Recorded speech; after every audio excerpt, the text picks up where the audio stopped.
President Trump's temporary ban on immigrants from 7 Muslim-majority countries has been criticized as being un-American.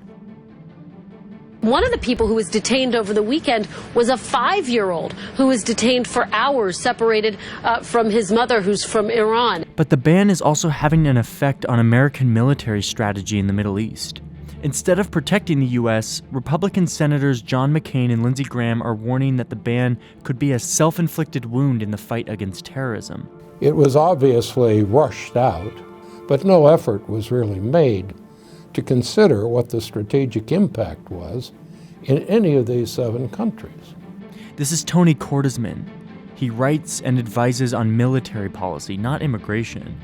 But Cordesman sees Trump's executive order as more than an immigration policy. Well, it already has had a major effect on ISIS propaganda. They picked up on it immediately. Already, some jihadist groups are claiming victory over the executive order, saying that the policy proves the United States is at war with Islam.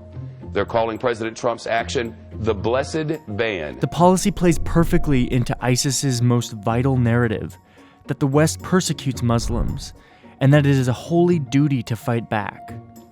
That message carries even more weight when paired with the fact that Trump has explicitly tailored the ban to make it easier for Christians to immigrate to the U.S. As it relates to persecuted Christians, do you see them as kind of a priority here? Yes. You do? Yes. The ban is also rattling relationships with key partners in the Middle East and around the world. It tends to alienate Muslims even if they're not in the 7 countries, and people outside those countries now have no idea of what's going to happen next. Most of the world's Muslims are not in the Middle East. A substantial number are in Africa, but others are strategic partners in Asia, Indonesia.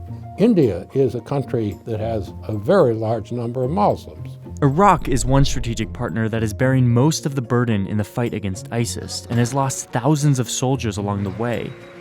It's a country that the U.S. needs on its side, but Iraq is one of the countries included in the ban, and they're not happy. It's humiliating. It's like spitting in the face of Iraqis. When you are essentially fighting side by side with Iraqi troops, to ban all entry from Iraq made no real sense at all. It was an almost perfect way of alienating a partner.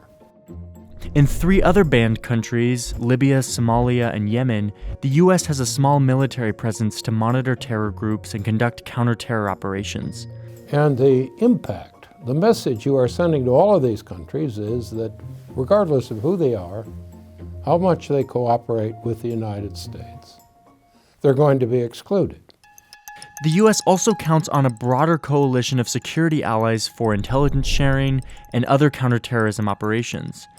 Every one of these countries are Muslim-majority nations, and many have spoken out against the ban. We heard from Pakistan's foreign minister, the move will not affect terrorists. However, it will increase the miseries of the victims of terrorism.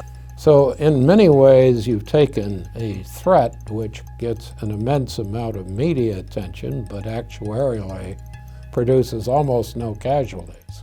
And you've used it in ways which threaten our strategic partnerships and military relations with critical, largely Muslim states, roughly from Morocco to Malaysia. The hasty release of the executive order is also creating rifts within Trump's days-old national security team. There is a Secretary of Defense who has a great deal of competence in this area and is focused on the far broader issues of security, particularly in the countries that were named, and he was not consulted.